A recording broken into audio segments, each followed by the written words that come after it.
మరొక ఘోర అపచారం జరిగిపోయింది.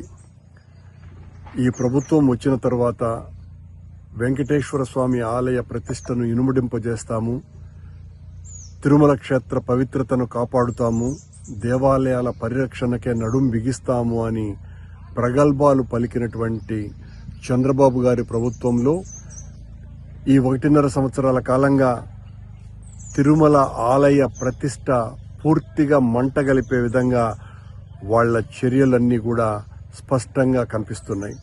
ఎంతసేపు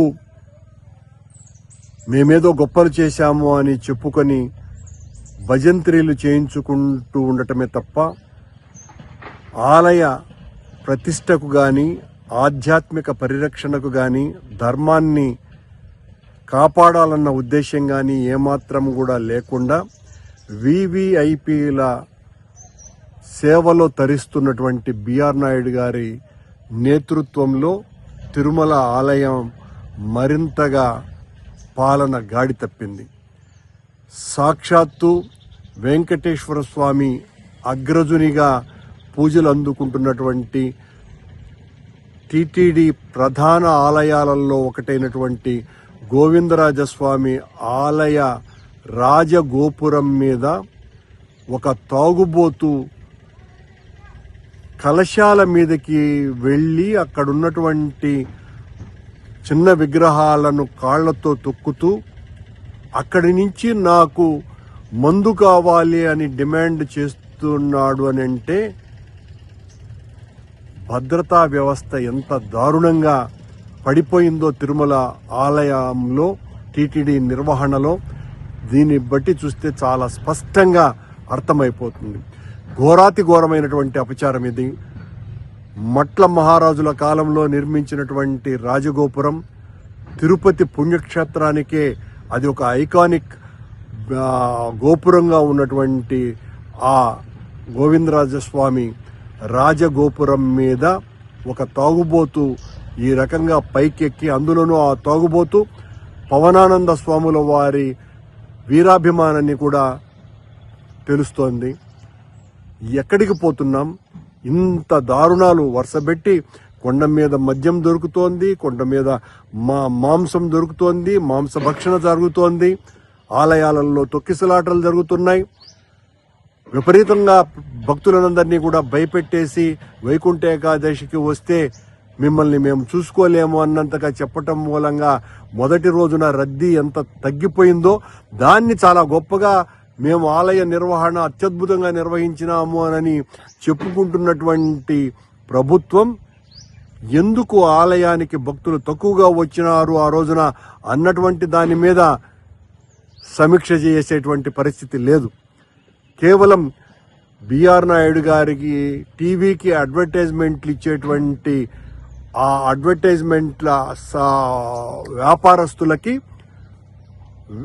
విఐపి దర్శనాల సేవలో బిఆర్ నాయుడు తరిస్తున్నాడు అని మాకు వచ్చినటువంటి ఇన్ఫర్మేషన్. బిఆర్ నాయుడు అనేటువంటి వ్యక్తి ఇస్తున్నటువంటి దర్శనాలు బయటికి రావాలా?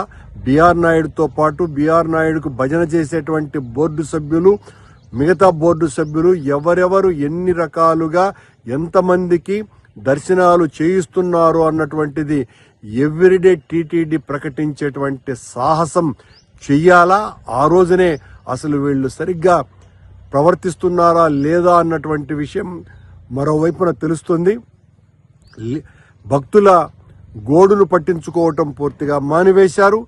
ఆలయాల పరిరక్షణ గురించి పట్టించుకోవటం మరో రకంగా పూర్తిగా నిర్లక్ష్యం చేసినారు.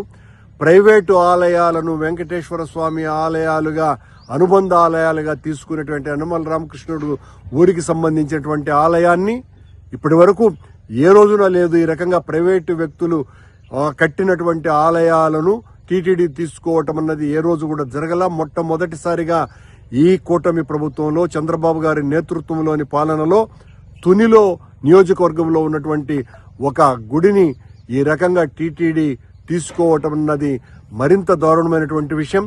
సాక్షాత్తు గోవిందరాజస్వామి రాజగోపురం మీదనే ఒక తాగుబోతు వెధవ పైకెక్కి ఈ రకంగా నాకు మద్యం కావాలి అని డిమాండ్ చేశాడు అంటే ఎంత బరి తెగింపుకు అవకాశం కల్పిస్తున్నది ఈ ప్రభుత్వం.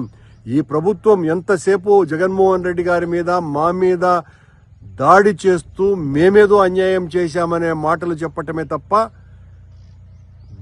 ఇప్పుడు జరుగుతున్నటువంటి వాటిల్ని ఏ రకంగా ఈ తప్పుల్ని సరిదిద్దుకోవాలా అన్నటువంటి ఆలోచన ఏమాత్రము కూడా చేయకపోగా దానికి పరాకాష్ఠగా ఈరోజు సాక్షాత్తు 1000 సంవత్సరాల క్రితమే 1000 సంవత్సరాలకు పూర్వమే తిరుపతిలో వెలసినటువంటి గోవిందరాజ స్వామి ఆలయ రాజగోపురం మీద తాగుబోతు ఎక్కి వీరంగం చేయటం అన్నది మొత్తం భక్తుల మనోభావాలన్నింటినీ కూడా పూర్తిగా దెబ్బతీసింది. ఇలాంటి వాటి మీద కఠినమైనటువంటి చర్యలు తీసుకోవాల్సినటువంటి అవసరం ఉన్నది.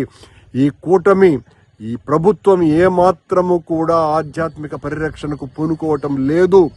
ఈ కూటమి వైదిక ధర్మాన్ని కాపాడటం లేదు. కేవలం సీఎంఓ నుంచి వచ్చేటువంటి వీవీఐపీలకు దర్శనం కల్పించటము, కొండ మీద ఉన్నటువంటి ఛానల్స్ అందరికీ కూడా పత్రికా విలేకరులందరినీ కూడా మేనేజ్ చేయటం ద్వారా ఎవరు ఎవరిని దర్శనం చేయించుకుంటున్నారు ఇలాంటి విషయాలన్నీ కూడా బయటికి రాకుండా చేస్తున్నారు. ఇవన్నీ కూడా తొందరలోనే మేమే దీని మీద పరిశోధన చేస్తున్నాం. ఖచ్చితంగా తొందరలోనే బయట పెడతామని తెలియజేస్తూ ఈ సంఘటన అత్యంత దారుణాతి దారుణమైనటువంటి విషయం అన్నటువంటి విషయాన్ని గుర్తు చేస్తూ సెలవు.